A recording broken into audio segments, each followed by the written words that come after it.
Coming up, workers' rights are human rights. It's Martin Luther King's actual birthday. Activate Live starts now. Activate your voice. Activa tu voz. Activate it now. Speak up. Speak out. Get involved. Get involved. Engage-toi. Take action. Aktiviere deine Stimme. We're union and we're proud. Welcome to Activate Live. I'm Tanya Hutchins, coming to you from Upper Marlboro, Maryland, just outside Washington, D.C. We have good news, sad news, and a historical look back. But first, labor news from the IAM Southern Territory. Members of Local 839 and District 70 are voting this week on a request from Spirit Aerosystems in Kansas to talk about a contract extension. This vote is only about allowing the union to sit down with the company to talk, not a vote on the extension itself. 2,800 workers at Spirit are still coping with the news that they'll be laid off within a month. The company told members in Wichita that it would be the result of a production suspension of the 737 MAX. Spirit builds the fuselage or main body of the plane. The IAM and Spirit Aerosystems released a joint statement stating, given the impact to Spirit and its employees from the continued grounding of the 737 MAX, Spirit and the IAM feel it is in the best interest of all parties to explore extending the current contract.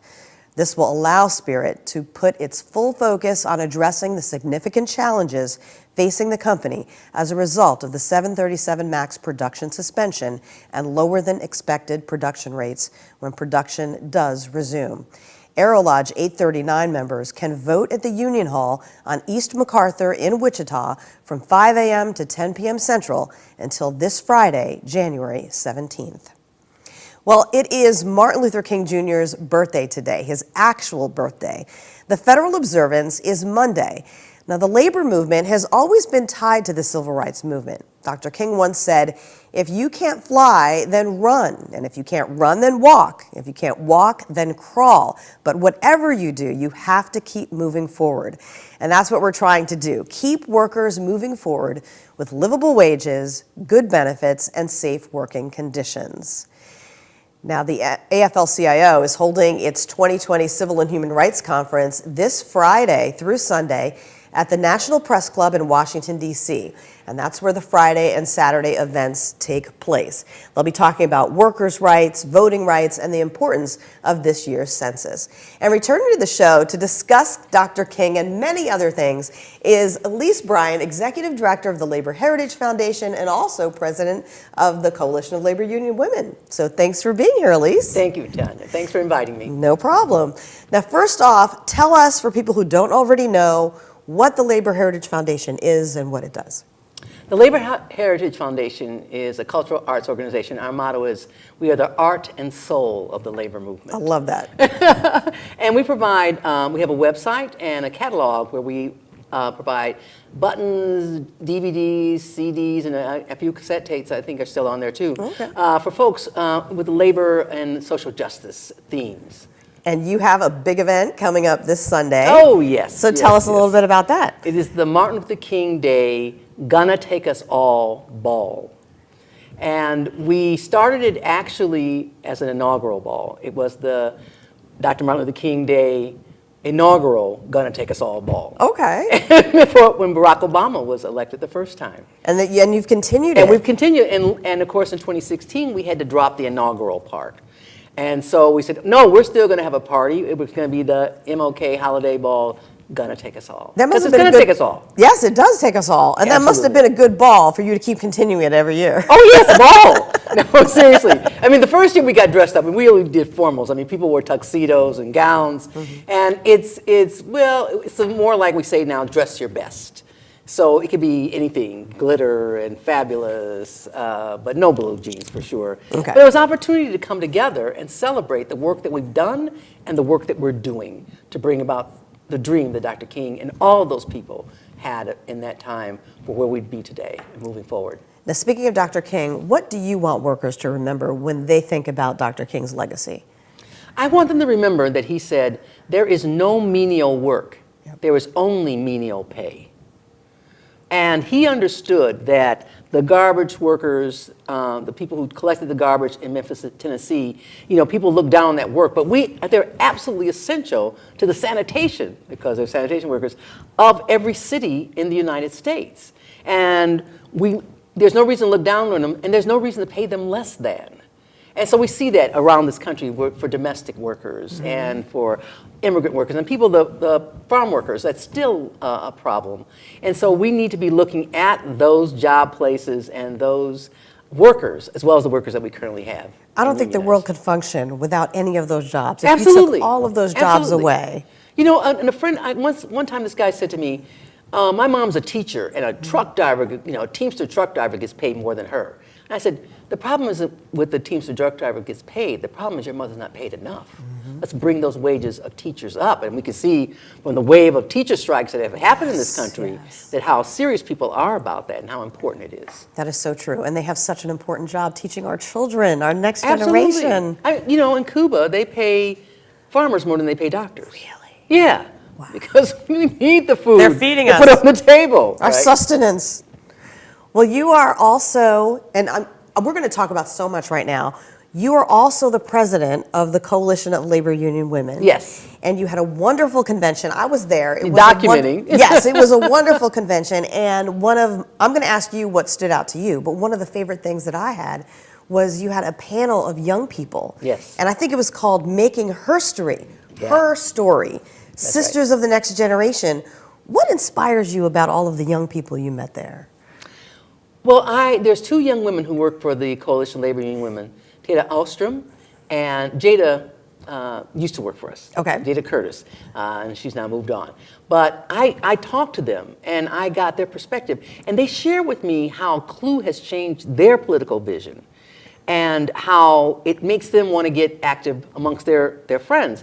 And that one of the things they don't like is the stereotype of the millennial and Generation Z or whatever it's called, folks, and how everybody just sees them as, cell phone, thumb twitching, selfie obsessed people, when in fact they are doing the work and looking for inspiration and looking for mentorship and looking for someone to say, hey, this is how it is, this is what we can do together.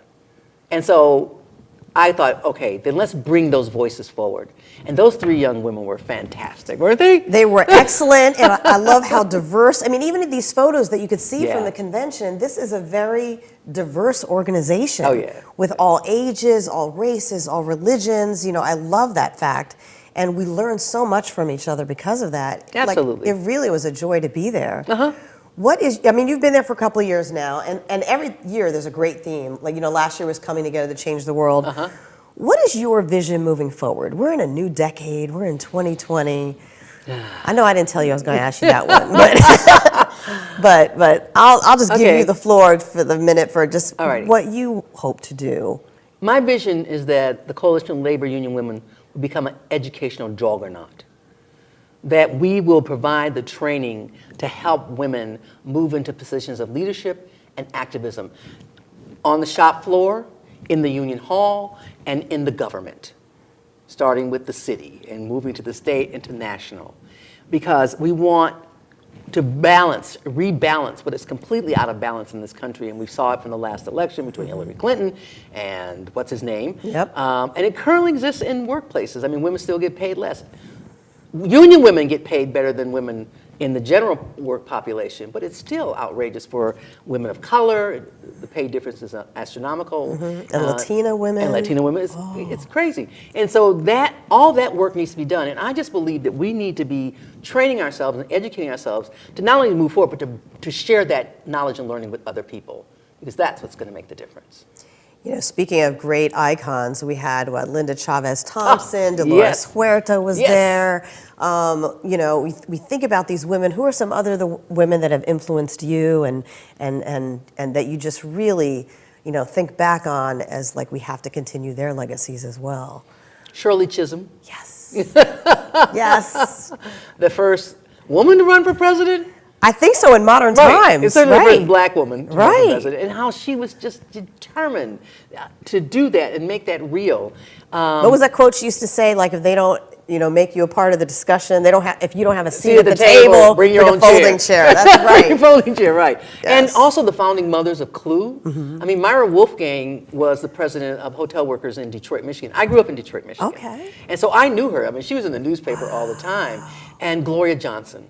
Oh, yes. Gloria Johnson was absolutely one of my sheroes. I mean, Gloria was down to earth. She worked hard. She was real people and smart and just working it. Her, Joyce Miller, but There's Gloria so in particular. many. There's so many. And a lot of them are Olga on- Madar. I knew Olga Madar Oh, too because she was at the wow. UAW in Detroit. But those women were the ones who said, yeah, you got babies, we got family, everything, but we need to make sure that women's voices and women's place in the labor movement is not just on the sidelines and marginal. We're not here to swap recipes. Myra Wolfgang said, they came to change the world. Now, you can explain to us a little bit about how Clue is set up, because we're always trying to recruit, and I'm so happy that Clue is growing. How do you feel every time there's a new chapter? Oh, really good, really good. And I think that the more that we build our foundation, because that's my other goal with it. It's like we need to take care of our house.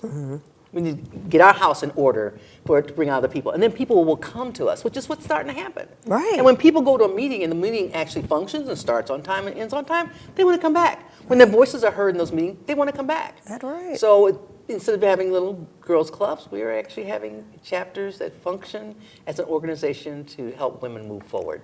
Now, we had a presence last year at the Women's March. There's me with Rhonda Rogers, and this must be the IAM delegation. But as you can must see, be. there are men there too. Luther Williams. There's my brother Luther. Yes, and his son Douglas, and I'm sure there will be a presence as well at coming up this Saturday. But I love how at events like this, people see our Clue hats and they ask what it is. And, yes. We get to talk about it and get to join, with other union women together.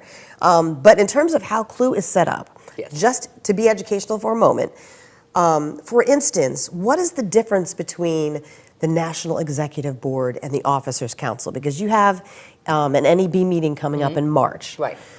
So for someone who may be new to Clue, or they may be thinking about joining Clue, what is the National Executive Board? The National Executive Board I think, correlates with the House of Representatives of the United States. And the National Officers Council is like the Senate, right? That's a good way of putting it. So the House represents all the people, and so the National Executive Board is the state presidents and the state vice presidents, the chapter presidents, vice president, other officers, as well as members and other delegates. Like me, I'm a delegate, right? Right. So the rank and file is there, right? Not just the elite, but the rank and file are there, and making those kinds of decisions that we have to have and be working with our quote grassroots in order to really move the organization forward, because that's where the power is. It's not at the top. I'm not the most powerful person in Coalition Labor Union. It's the women. It's the members. And if the members aren't feeling like they're engaged, if they're feeling disenfranchised, then we can't move forward. So that board is really essential in terms of making decisions and having the input of our grassroots sisters and brothers, because we have allies and siblings. And siblings. Yes, I love that. I started using that because of you. Yes. I think Elise was the first person that I heard that was moving away from saying brothers and sisters and being more inclusive to say union siblings, because that's everybody. Yes. So I love that. That's because someone corrected me. See, and she's passing it on. She's paying it forward. So Why it's not? working. Yes, absolutely. It's working. We want to be inclusive. We want everybody to be in. That's It's gonna right. take us all. That's right. I think English teachers are going crazy with the there, but that's okay. We know what the we'll difference get over is it. now. We'll get over That's it. right. Everybody. So what will happen in March? I know that there are resolutions and that there are workshops. Give us a feel for the NEB in March, which I'm going to try to make. I will try to be there. It's in Atlanta they this say year, there's right? no try, Luke Skywalker. Only do, right? That's right. That's But right. how do there's no try, do. Yeah, something like that. I had the exact Yeah, I quote. forget But how that's it's what we're going to. This meeting in March is about the do. Okay. I mean, it's about the census. It's about the upcoming election. It's about us really getting focused to make sure that women are out and mobilized and that we're helping people to get out to vote, especially in the areas where we know there's been voter suppression, where there's been gerrymandering. It's absolutely essential that those chapters are engaged and active in making sure that women get out to vote. Because, married women with children are some of the people who are least likely to vote, which doesn't make any sense to me whatsoever. And so we need to make sure that we're providing rides to the polling places or whatever else is needed. Carpools, yes. To get people there and get them to vote, because this is what's going to save this democracy. It's so important. I mean, coming down to the most local level that you can get. Yes. We in Washington, D.C., we have these area neighborhood commissions, but then we also have citizens associations and civic associations. My Citizens Association in Ward 4, the president, I understood, the vote was only one vote apart. Sure. One vote apart. That's right. And I missed that meeting. So that taught me right there, like I could have changed that vote or I could have, made it a wider, result. But, I just knew right there, every vote is important. Every vote. I know. And when I hear people say they're not going to vote or it doesn't make any difference, I still look at them and say, that Martin Luther King and a whole bunch of other people died for your right to vote, for you to be able to sit in that chair and go sit in that restaurant or that club and have your drink. You owe it to them to vote. Right. And if you don't vote, I say don't complain if you don't vote. I was thinking of another word. That's what I say. What do I you was thinking say? of another word that starts with a B. And don't use that one. Don't use that one. Don't boo, vote. Don't boo, vote. That's right. It's better. Another thing just popped into my head is just the nonviolent protests and just how effective they are. Oh, absolutely. And the first time with me growing up in school, that's one of the things that we learned about first was just the importance of nonviolent protests and how much power there was in it. And I'm absolutely. so encouraged in seeing young people these days being active and protesting and seeing a little bit of that coming back. Did you go to the march, the young folks march with the Parkland No, I students missed it. organized? I had to watch it on It television. was amazing. It was America. It was really diverse. And it was one of the few marches I've ever been to where whole families came. Wow. Right? And it Yeah, was young people. everybody. It was Asian American and Native American, African American and European American, everything in between there as family units, not just as individuals. And that was just remarkable to me. I think that really changed their generation. I Oh, mean, that was like, absolutely. hopefully it's not a culmination, but it really showed the nation that, young people are speaking up and speaking out. Oh, yeah. So I'm really encouraged. It's a hope. He really does give me hope. I am. It's really good. Before you leave, Yes. What else would you like to mention about Clue? I know you're about to go through a transition in the office. Yes. Because you have an executive director opening. Yes. Carol Rosenblatt, our longtime executive director, I think it's been over 20 years, is retiring, is leaving us, and we're going to be hiring a new executive director. And we're looking for a person with some dynamic energy and experience working in a social justice organization and also able to fundraise, because that's going to be really important in terms of the work that we're doing to continue the work of Clue. And I have this